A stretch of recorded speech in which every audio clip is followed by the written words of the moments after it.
Welcome back to my backyard snack yard. We're out here having a look at some of the last berries to ripen in my garden. We're in the very last days of October now, and the lingonberries are still in flower, and there are lots of beautiful red berries to be picked. These are in the same family as regular big cranberries, but they're much smaller, but they have the same sort of flavor as them, and they can be used like cranberries. So I've been growing them to slowly pick them and freeze them down and then use them in my Christmas dinner. I want to have them alongside my turkey this year. I thought it'd be lots of fun to grow my own.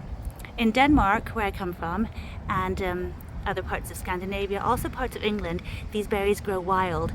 Here in England, they're also known as cowberries. Not sure why, but they are really wonderful, tart, super berries. They're full of goodness inside them, all the sorts of nutrients we need during the winter months. But when I first decided to grow some myself, because I don't know where to find them in this area out wild, I just thought that I would just find whatever was available. And the one cultivar I came across a lot was one called Ida. I think it's called Ida over here. It's spelled I-D-A. But in Denmark, it's actually a Danish name and it's pronounced as Ida. But that is the one I have right here, for example.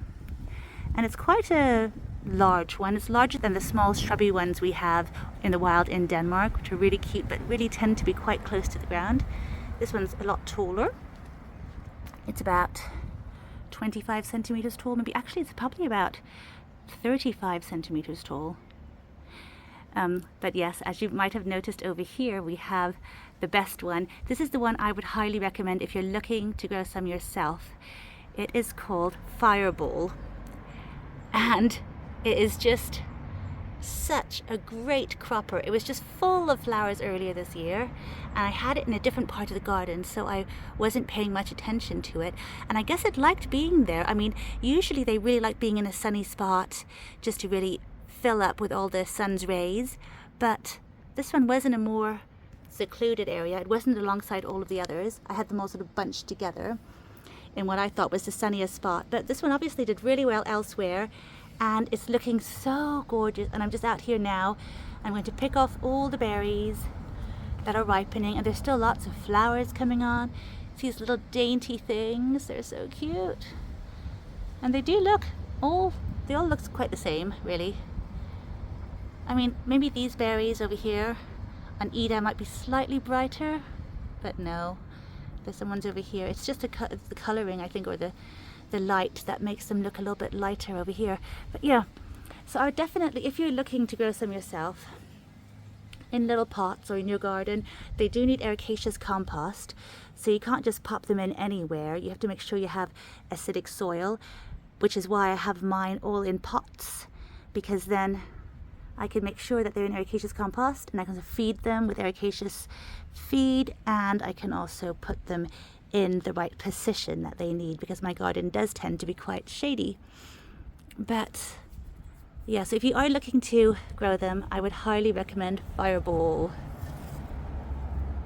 Put a little name tag right there. Definitely. I think it is just fantastic. And I'm going to pick it bare now. Well, not really. I'm just going to pick up as many as I can now. And we'll soon have enough, I think, for my Christmas turkey, because I'm also growing real big cranberries, but they're in their first year with me, so we only had a few of them. They're still waiting in the freezer to be used all together for a really fun Christmas dinner, hopefully. Let's see how many we'll get. They're such little things here. So tiny.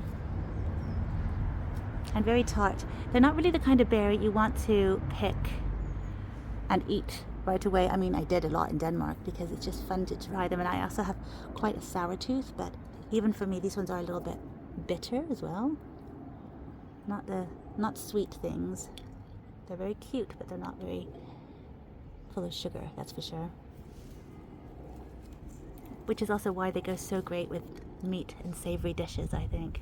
Really lovely. I did say these ones were the last berries, but we do also have some raspberries. Let me show you. The yellow raspberries just never stop. They keep on going.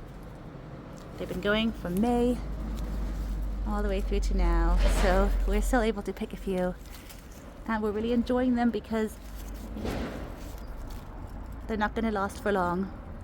They're big and beautiful. Look at this. End of October raspberries. Still as big as ever. My hands are so dirty. I've been gardening and I have had gloves on, but yeah, I'm sorry. But yeah, there's still lots of these lovely, lovely guys. Look at this. Alright, let's pick them all and enjoy them while we can. I picked a few now. You can see how small they are compared to the raspberries. The raspberries are quite big, but these ones are really little guys. And they're actually really good to make into a sauce because their skin is much thinner than that of the regular big cranberry, so they make a beautiful sauce for sure. But I'm going to go and freeze them up now. I'll just fish out the raspberries and put them elsewhere, but hopefully we'll have enough to make a really nice sauce this Christmas.